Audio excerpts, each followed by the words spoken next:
English Steno, Kailash Chandra Dictation Series, 5 seconds. Start. The President's address makes mention of the code of discipline and the happy industrial relations which are developing in the country. This code of discipline is a very good thing, but I am sorry to say that the success claimed for it has not come as yet.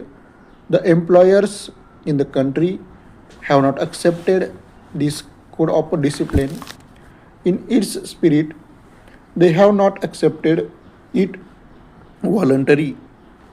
They have not shown by their conduct that they understand and appreciate the spirit of the code of discipline, and something will have to be done about it. The code of discipline can bring about better harmonious relations. It can bring about better industrial relations, and it can create conditions in which the industrial production in the country will go up by leaps and bounds. Industrialists in the private sector and some of the bureaucrats in the public sector do not accept this code of discipline, and unless the Ministry of Labor does something drastic about it, unless the Ministry of Labor does something which would make the non-observance of this code on the part of the employers a penal offense, I am afraid the spirit of the code would be defeated. The Ministry of Labor has done well in bringing forward a code of efficiency and welfare. There is as yet not enough agreement on that code, even from the laborers' point of view, but I am sure efforts to further the acceptance of this code of efficiency and welfare will be continued, and if that is done, it will be a great help to industrial production in the country. Paragraph. In the matter of the bonus commission, sir, the progress made has been disappointing. It was as early as January 1961 that the Honorable Labor Minister announced the appointment of the commission. The progress made in a respect of the bonus commission during the last 14 months has been that its term of reference have been settled and its constitution has been agreed upon. That I am afraid is a very slow speed in the direction of the solution of a problem whose solution is so very important. The President has correctly mentioned the great objective of securing workers' participation in the management and the establishing of joint management councils. But the most important thing is that the gains or the profit should be shared by the toilers. Paragraph. A share of the produce of their toil should come back of these who toil The acceptance of profit sharing is an old thing. It was accepted by those responsible for the industrial truce 14 years back, but we are yet to evolve a satisfactory formula, the full bench formula of the Labor Appellate Tribunal, repeatedly approved and endorsed by the orthodox judges of the Supreme Court, is no solution of the problem.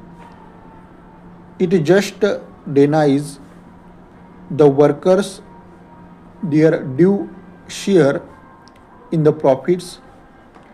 It was because of this peculiar situation that the need of appointment of the bonus commission was accepted by all parties. But what we now find is that it has taken them 14 months to decide the terms of reference of the commission, and I do not know when we can expect its report. The members of the bonus commission should be directed by the government to find an early solution to this important problem. Paragraph. Similarly, I must point out that the delay in the matter of evolving a consolidated scheme of social security for industrial workers is a dangerous thing. We have today a number of social security schemes, but none of them looks after the workers in his old age. The government of Uttar Pradesh made a provision that the discharge of workers because of ill health or old age should be treated as retrenchment, but we have now the verdict of the High Court of Allahabad that this cannot be done. The result is that while workers in industrial establishments today are covered against the risk of ill health, there is no insurance against the risk of old age. There is no scheme of gratuity which the industry has to follow. There is no old age pension scheme which the industries in the country have to adhere to. The result is that there is a big gap or disparity in the lives of the workers who are in employment and those who are out of it, particularly those who are thrown out of employment because of old age or continued ill health. Therefore, something should be done about it as soon as possible, and there should be some sort of a scheme to see that the worker, after meritorious service to the industry got at least the equivalent of a retrenchment relief when he retired due to old age or continued ill health. That is a pressing problem. We know that in Kanpur, industrialists have adopted the practice of terminating the employment of workers merely by giving them 12 days notice. The workers is told that he has been found to be unfit